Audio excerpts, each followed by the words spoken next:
Napakarami na palang nagbago sa lugar na ito. Sana lang ay hindi pa tuluyang nahanap ng mga maranhig ang iba pang dato. Wika ni Robles sa kanyang sarili. Habang nagmamasid si Robles sa baryo ng mga maranhig, ay maigi niyang sinisipat ang kinaroroonan ng mga dato. Nais niyang malaman ang eksaktong kinaroroonan ng mga ito upang magkaroon siya ng ideya kung paano makamasid sa lugar na yon nang hindi gaanong napapansin. Kahit alam ni Roble na alam ng mga dato na naroon siya, ay pinili niya pa ring magkubli. Roble, naaamoy kong tuluyan ng nakabangon ang iba pang dato ng mga maranhig. Sa kakaharapin mong laban, ay tiyak na ika'y mahihirapan. Nais mo bang magkaroon ng kakarampot kong kapangyarihan? Ha, Roble?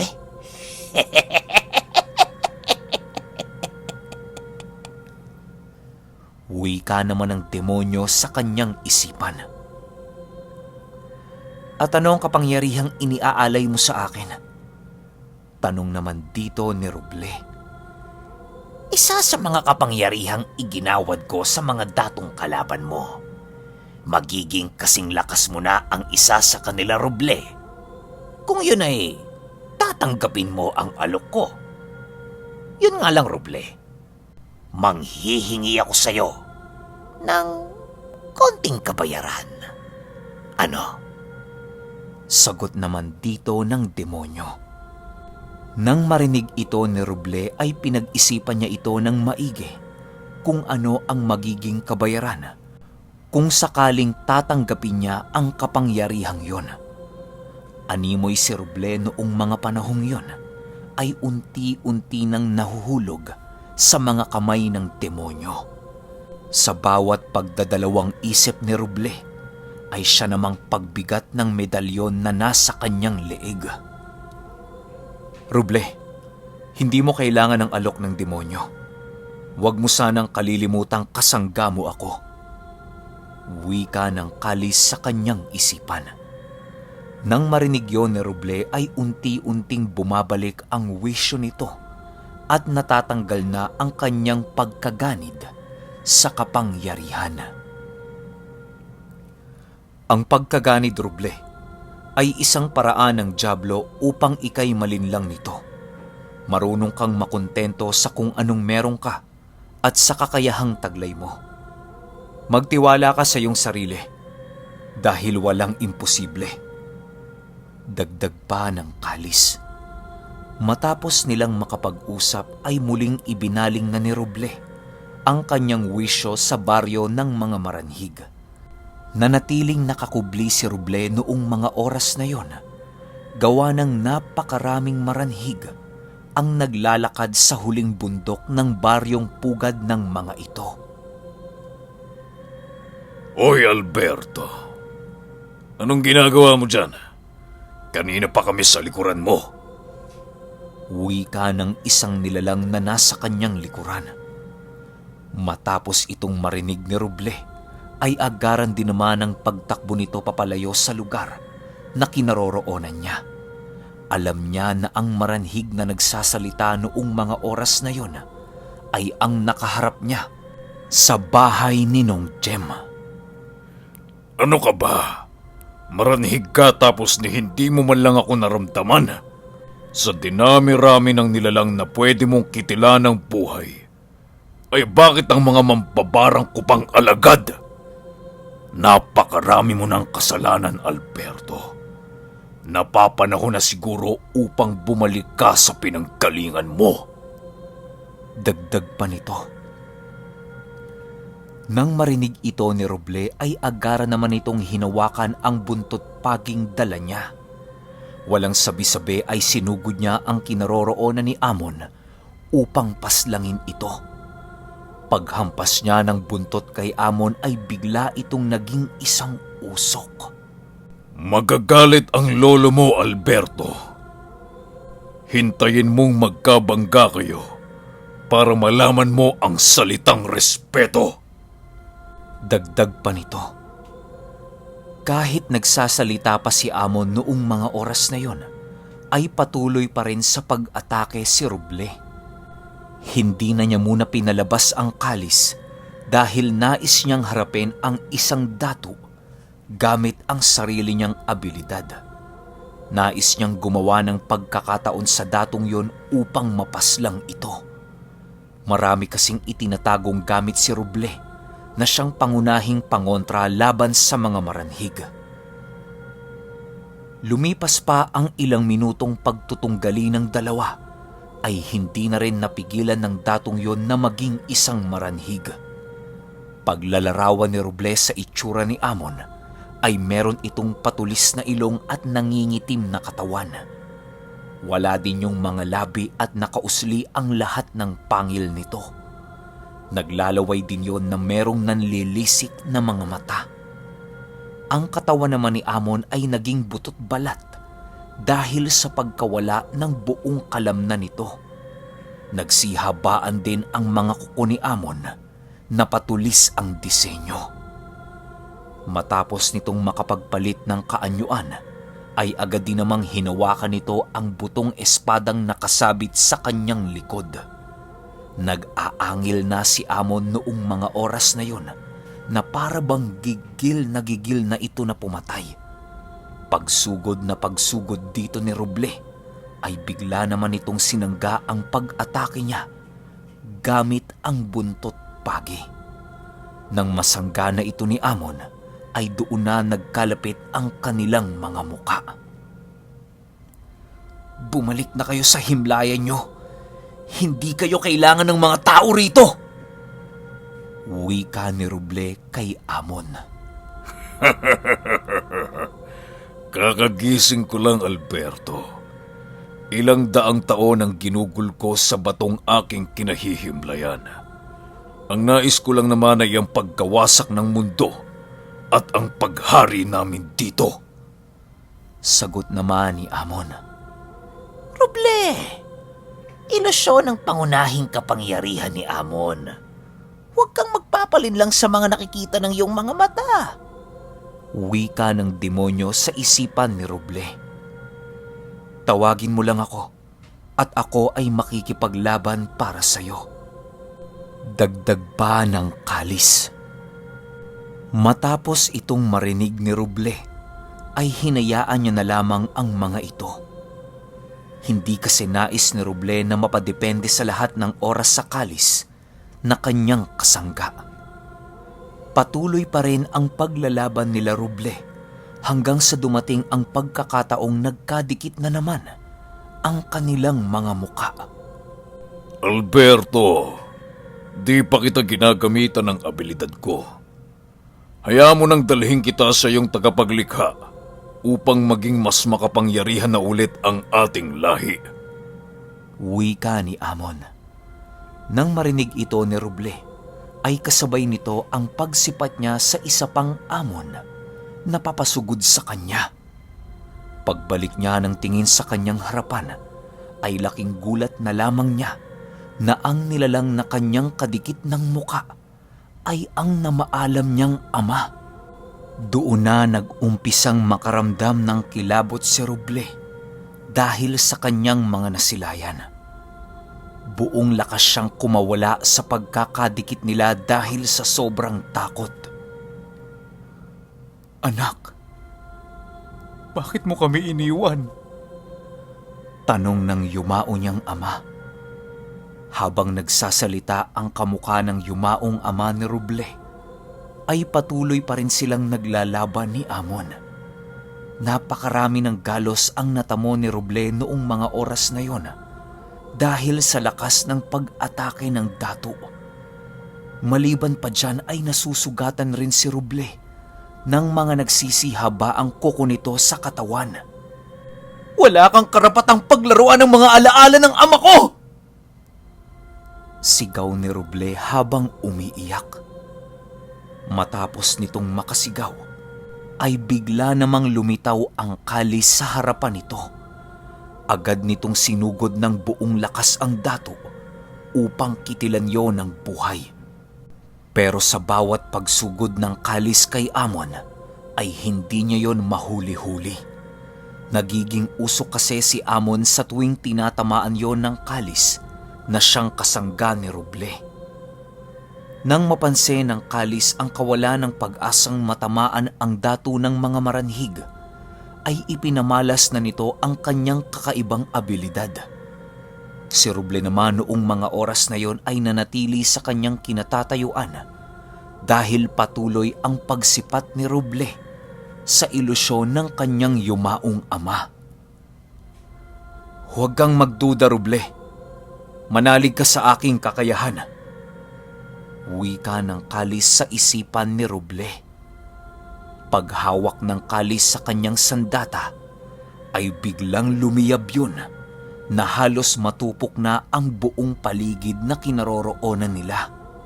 Kitang-kita yon ng mga maranhig sa baryong pugad nito.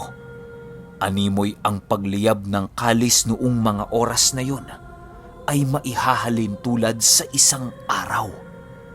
Matapos nitong lumiyab, ay bigla namang bumalik sa normal ang lahat at ang tanging nag-aapoy na lamang noong mga oras na yon ay ang kalis na siyang sandata nito.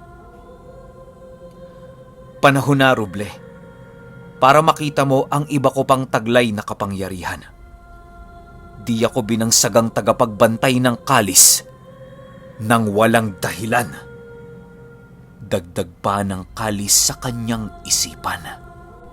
Nang makita ito ni Amon ay dahan-dahan na itong napapaatras dahil sa init na nararamdaman nito sa katawan.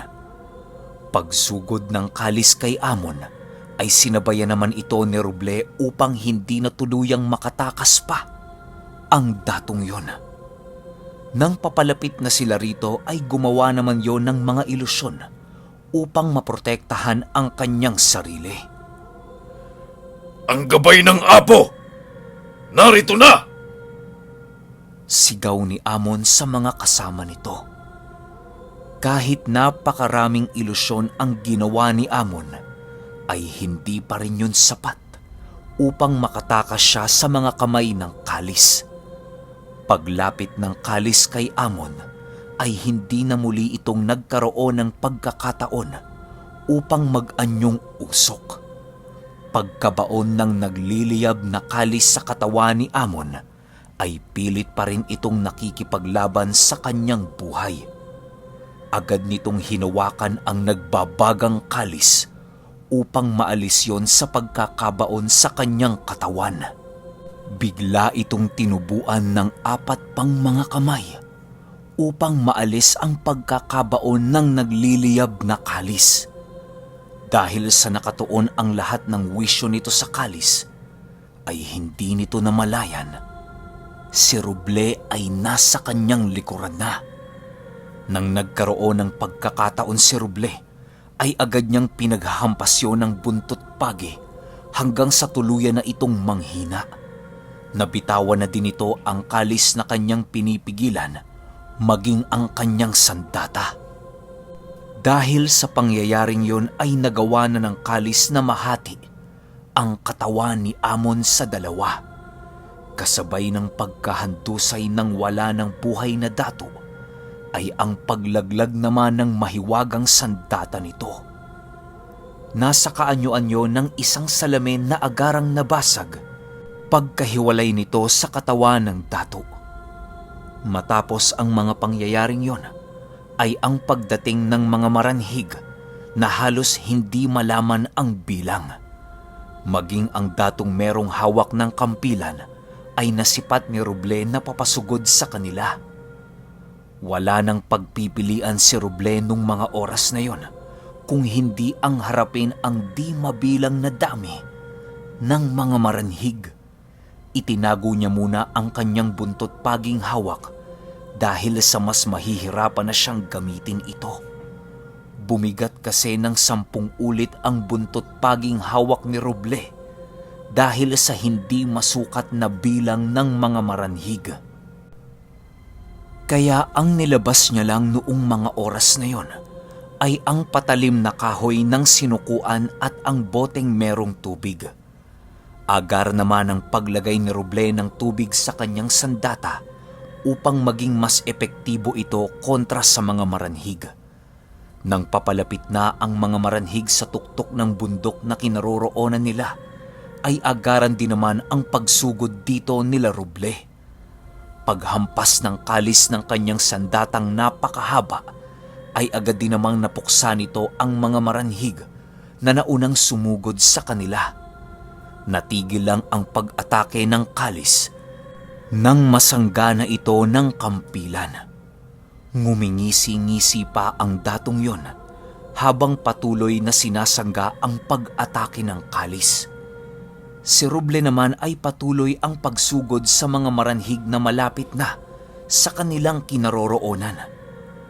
Hanggang sa ilang minuto lang ang lumipas at tuluyan na nga silang nasukol ng kanilang mga kalaban. Napakalaking problema na ang naidudulot mo sa amin. Bibigyan ka namin ng pagkakataon. Pipiliin mo bang maging kaaway kami o maging pinuno ng ating lahi? Tanong ng datong merong alagang nilalang. Apo, umanib ka na sa amin. Dagdag pa ng isang dato na merong hawak-hawak na bato. Nang marinig yon ni Roble, ay bigla niya itong sinipat upang makita ang buong katayuan nito. Biglang nanlaki ang mga mata ni Roble nang makita niya ang datong yun na merong malalaking mga kamay. Ang kamay ng datong yun ay halos ibang-iba sa mga ordinaryong kamay na nasilayan ni Roble. Meron kasi itong mga kuko ng isang uwak na singlaki na ng mga daliri. Nagsisilabasan din ang mga ugat nito sa kanyang mga kamay na halos lumabas na sa balat nitong nangingitim. Napakalaki ng mga kamay nito na halos parang laruan lang sa kanya ang isang tipak ng malaking bato. Pinapalipad-lipad niya pa ang batong yun sa ere na para bang hindi yun mabigat. Ilang minuto munang natigil sa pagsugod ang mga maranhig dahil sa hindi yun pinahintulutan ng mga dato. Hinayaan muna nila si Roble na makapag-isip ng kanyang desisyon. Sa oras kasing pinili niyang lipulin ang kanyang uri, ay mapipilitan na din ang mga ito na kitilan siya ng buhay. Huwag kang pakakampanteng hindi ka namin kayang kitilan ng buhay. Kaya naming maghintay ng ilang libong taon para sa susunod na nilalang na pipiliin ng aming Panginoon. Dagdag pa ng maranhig na merong hawak na kampilan. Mas mabuti pang mamatay na lamang ako kesa mamuno sa mga demonyo. Yun ay kung kaya niyo kong patayin. Sagot naman dito ni Roble. Dahil sa sagot na yon ni Roble, ay biglang nag-angil ang lahat ng maranhig na naroroon. Di na yon pinigilan pa ng mga dato dahil sa sinabi ni Roble. Nang makasugod na ang mga maranhig na yon, ay halos hindi na mabilang nila Roble ang kanilang napapaslang. Mga malalanggam ang mga nilalang na yon na pilit silang tinatabunan nito. Animoy ang nais ng mga maranhig ay magapi si Roble sa pamamagitan lamang ng kanilang bilang. Pero kahit na anong gawin nilang pagsugod dito, ay matagumpay naman itong napapaslang ng kalis at ni Roble. Ilang minuto pa ang lumipas at biglang nakasipat si Roble ng malalaking tipak ng bato na nasa kalangitan. Patungo yun sa kanilang kinaroroonan, kaya wala silang magagawa kung hindi ang iwasan ang mga ito. Pag-iwas ni Roble sa mga nagbabagsakang bato, ay ang pag-atake naman sa kanya ng datong merong hawak na kampilan. Napakabilis na ng datong yon na halos hindi na masabayan ni Roble. Mabuti na lang at naroon ang kalis na nagsisilbing kanyang pangunahing depensa. Dahil sa buong akala ni Roble na yun lang ang mga maranhig na naroon, ay naging kampante siya sa paligid. Lumipas pa ang ilang minuto at patuloy pa rin siya sa pakikipaglaban upang magapi ang mga ito. Hanggang sa dumating ang punto na bumitak ang lupa at merong malauod na ugat ang pumulupot kay Ruble. Kahit anong pilit ni Ruble na makagalaw ay hindi niya pa rin yon magawa-gawa. Pagsugod ng dato na merong kampilan sa kanilang kinaroroonan ay agad din namang sinanggayon ng kalis. Dahil sa abala ang kalis sa pakikipaglaban, ay hindi na nito nagawa pang protektahan ang walang laban na si Ruble. Sa bitak ng lupang pinanggalingan ng malauod na ugat, ay doon umusbong ang isa pang dato ng mga maranhig na doon lang nasilayan ni Ruble. Hindi yun gumagalaw papaitaas, gawa ng ang mga uod na nakapalibot dito ay ang siyang umaahon sa dato ng mga maranhig. Paglalarawan ni Ruble sa bagong usbong na dato, ay meron itong nakatarak na sibat sa dibdib na para bang galing yun sa napakatinding labanan. Malaki din ang pangangatawan ng maranhig na yun na merong nagsisiumbukan ng mga kalamnan. Sa normal lang ang pagmumukha nito, pero napapalibutan lang yon ng maraming balahibo na halos matabunan na ang pagkakakilanlan nito. Sa bawat pagbuka ng bibig ng maranhig na yon, ay siya namang paglabas-masok ng mga uod sa bunganga nito. Nanlilisik din ang mga mata nito na para bang nagliliyab. Nakasuot yon ang kasuotang gawa sa balat ng hayop nang una itong masilayan ni Ruble. Nang makaahon na ang maranhig na yon, ay siya namang paghigpit ng mga ugat na pumupulupot kay Ruble. Paglapit nito sa kanya, ay agad yung pumakawala ng napakalakas na suntok na siyang naging sanhi upang tumilapon si Ruble sa ilalim ng tuktok ng bundok. Nagsitilapon ang kanyang mga damit dahil sa lakas ng puwersang pinakawalan nito. Kahit hindi pa nakakabangon si Ruble, ay nakita niya ulit itong papasugod sa kanyang kinaroroonan. Meron na itong hawak-hawak na latigong gawa sa ugat habang papalapit yon sa kanya. Animoy ang nais mangyari ng datong yon ay dakpin ulit siya upang magawa nito ang nais niya. Sa likod naman ng datong papasugod kay Ruble ay ang mga maranhig na nakikisawsaw din sa labanan nila. Nang papalapit na yon sa kinaroroonan ni Ruble, ay agad din naman itong pinakawalan ang kanyang latigong hawak. Si Ruble naman noong mga oras na yon ay panay ilag lamang sa pag-atake. Gawa ng pilit niyang hinahanap ang kanyang sinukuang patalim upang meron siyang panlaban sa mga ito. Habang hinahanap niya ang patalim na yon, ay kasabay nito ang paglagay niya ng batong ibinigay sa kanya ng demonyo. Okay, hanggang dito na lang muna yung Maranhig 22. Kasi hindi talaga ako makapag-record ng dire-diretso, ang daming ingay. Pero okay, mag-alala, yung Maranhig 23, medyo habaan natin mga 25 minutes siguro. Yun lang. Kita-kits tayo sa Maranhig 23. Salamat.